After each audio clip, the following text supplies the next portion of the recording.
नमस्कार, आप देख रहे हैं डॉक्टर साहिब। आपके साथ मैं हूं मुस्कान और आज मेरे साथ मौजूद है बिहार ही नहीं बल्कि देश भर की जानी मानी कायरोप्रैक्टर डॉक्टर रजनीशकांत सर। नमस्कार, बहुत बहुत स्वागत है जी आपका। मैम, नमस्कार। नमस्कार।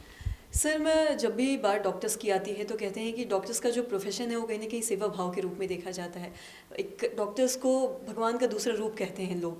आपसे मैं जानना चाहूँगी, जो भी लोग निचले तबके के लोग हैं या गरीब लोग हैं, वो आपसे अगर इलाज करवाना चाहते हैं, किस तरीके से वो आपके पास पहुँच सकते हैं और क्या कुछ इसके लिए आपके द्वारा किया जा रहा है, आपसे जानना चाहेंगे।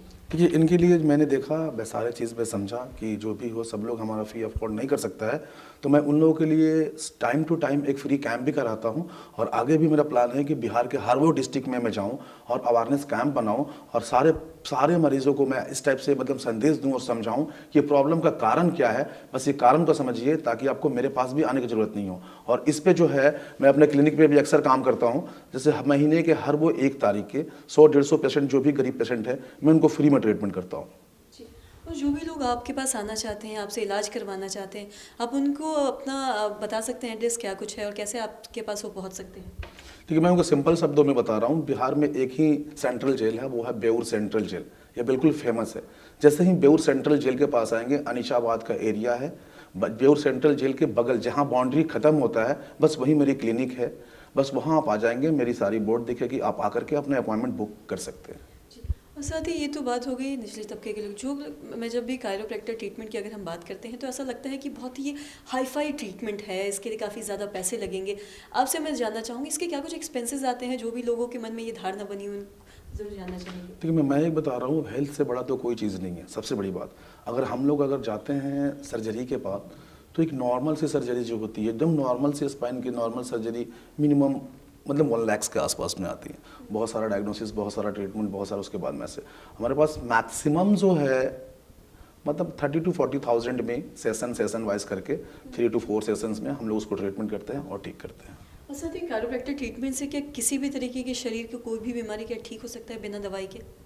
इसमें मतलब देखना होता है स्टेजेस कौन सा है। जैसे मान लें स्पाइन का ही है, जैसे सपोज मान लें पेट दर्द सबको होता है। किसी को भूख से होता है, किसी को एसिडिटी से होता है, किसी को अल्सर से होता है, किसी को कैंसर से होता है।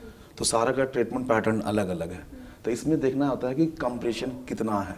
अगर ये 20% 30% है तो एक सेशन में ठीक हो जाता है।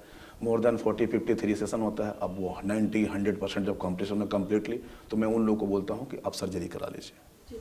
और साथ ही जब हम बुज़ुर्ग लोगों की बात करते हैं तो उनमें अक्सर ये चीज़ देखा जाता है कि उनके घुटनों में एक उम्र के बाद काफ़ी ज़्यादा दर्द हो जाता है या चलने में दिक्कत होता है।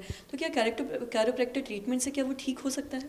मैडम, वो स्टेजेस देखना होता है। अगर वो 3 स्टेजेस तक है, डॉक्टर अगर डिफाइन करता है कि आपका घुटने का गैप स्पेस जो है, जो आपका घुटने का जो नॉर्मल सा जो ये गैप स्पेस है, अगर ये 3rd स्टेज में है, जैसे कि इसके बीच में हम लोग देख सकते हैं, ये कार्टिलेज है और ये गैप स्पेस नॉर्मली जो ये मूवमेंट होता है, जैसे ही ये पूरा कंप्लीटली बोन ऑन बोन आ जाता है, तो डॉक्टर बोलता है कि ये ग्रेड 5 में है और आपको सर्जरी कराना होगा।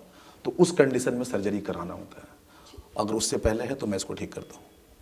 मतलब एक स्टेज के बाद अगर वो मतलब 3rd स्टेज तक रहेगा तो उसका इलाज हो सकता है। हम लोग इग्नोर खुद करते हैं ना, हमारी बॉडी सिग्नल देती है लेकिन हम लोग उसको इग्नोर करते हैं। अगर बैक पेन होता है तो हम लोग सकते हैं कोई बात नहीं है, बेरेबल है, कर लेंगे। फिर धीरे धीरे उस चीज़ को बढ़ाते हैं। अगर उस चीज़ को पहले ही ट्रीटमेंट कर ले, chiropractic just like a body servicing. कैसे हम लोग गाड़ियों को 2000 किलोमीटर चलाने के बाद एक बार सर्विसिंग कराते हैं, वैसे अगर मतलब जिसको प्रॉब्लम नहीं हो, जो हेल्दी हो, वो भी अगर साल में 1-2 बार करा ले तो उसके लिए फर्दर ज्वाइंट से रिलेटेड कोई प्रॉब्लम नहीं होगा। सर, बहुत बहुत शुक्रिया तमाम जानकारी देने के लिए। Thank you ma'am. तो आशा करते हैं दर्शकों की जो तमाम जानकारी है आपके लिए लाभदायक रही हो। तो आज की इस वीडियो में इतना ही। अगर आपने अब तक हमारे चैनल को सब्सक्राइब नहीं किया तो तुरंत कर ले, साथ ही हमारे फेसबुक पेज को लाइक करें। वीडियो देखने के लिए आपका धन्यवाद।